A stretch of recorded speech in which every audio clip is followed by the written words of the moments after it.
Hello ladies and gentlemen, welcome back to the backstory. If you're new here, kindly hit the subscribe button and the notification bell down below so that you can be notified when we post a new video.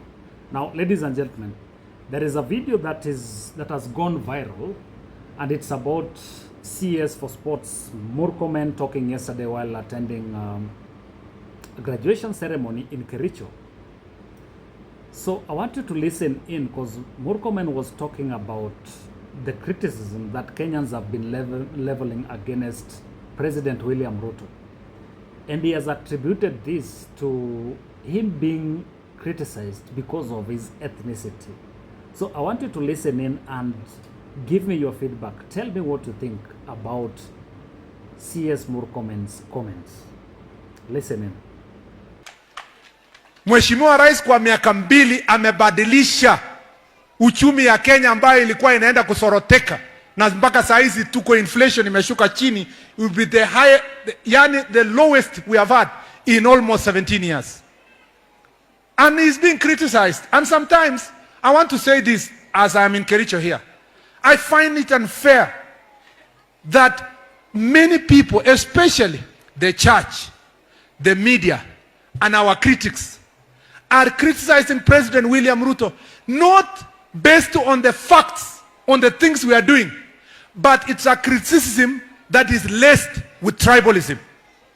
I find it unfair that President William Ruto is not being compared with President Uhuru Kenyatta, is not being compared with President Mwai Kibaki, is not even being compared with President Jomo Kenyatta, because of the disease and mentality of tribalism. Every critic of William Ruto is comparing him with Daniel Arap Moi, as if there was only one president before him.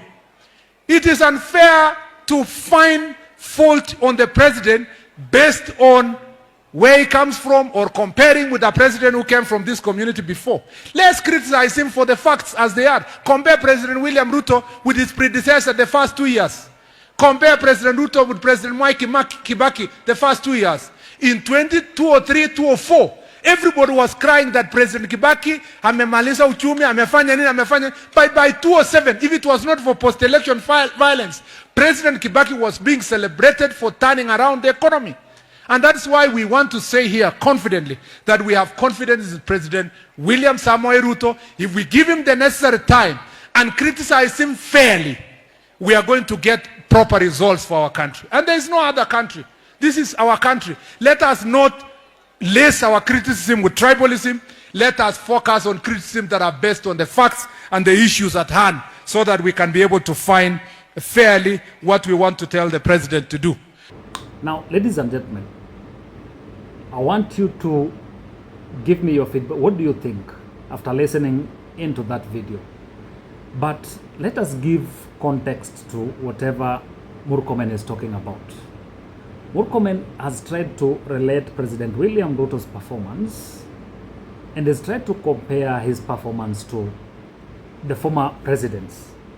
But the main thing here is he's trying to look at the criticism by giving it a tribal lens, by looking at it from a tribal perspective. And what we're trying to look at here is, Kenya Kwanza is the regime which is ruling Kenyans right now. And whatever criticism Kenyans are putting at or leveling against the Kenya Kwanza administration or President Ruto's administration, it's based on what Kenyans are saying right now. That is according to me. But if you look at what has been happening in Kenya recently, it's like there is something that has been coined to take Kenyans back to what we used to call the tribal kind of politics, or tribal kind of affiliations, which is the divide and rule kind of politics. So, when the Gen Z's demonstrations happened in Kenya, there is what is agreed upon. What is agreed upon is that the Gen Z administration did not have the kind of division that we are seeing right now, which is somehow tribally driven. So what the political class did was that they found it, or they thought that if they let this go on, then they are not going to rule Kenyans. So look at what has happened over the period of time after Gen Z's demonstration. It's like the political class or the ruling class looked at ways of continuing to divide Kenyans along the tribal line. So they came up with several narratives, and if you see what is happening right now in the social media spaces, guys have been divided along the tribal lines. People are taking those tribal hardline stands, trying to defend their tribal kingpins, their tribal leaders, without looking at development per se. So Kenyans have stopped talking about development, holding their leaders accountable, but they have gone back to where they used to be or where we were before the Gen Z demonstration. So if you look at what MURKOMEN was talking about and where he was speaking from, MURKOMEN was speaking while in Kericho, and that tells you a lot about why he was talking about this, because he was trying to evoke tribal emotions by telling the Kalenjin people that, hey, this is your guy, this is your son, and is not being criticized for not delivering. Even though if you look at the Kenya Kwanza administration, there are so many things that they have not done, and all these things are affecting Kenyans from all walks of life, not only from, let me say, Luoland, Kikuyu, or Kalenjin. These are things that are affecting everyone. So instead of letting Kenyans hold the government accountable based on their performance, they are now trying to whip up emotions along tribal affiliation. That is why MURKOMEN was talking about this while he was in Kericho. So in a way, he's trying to kind of darken their image, their visions, so that they are not held accountable. And then heading to 2027, you will see a lot of narratives along these lines. Politicians will be going back to their backyards and try to whip up emotions along the tribal line, so that they can gain sympathy from the common man without them looking at their performance, without them appraising their performance.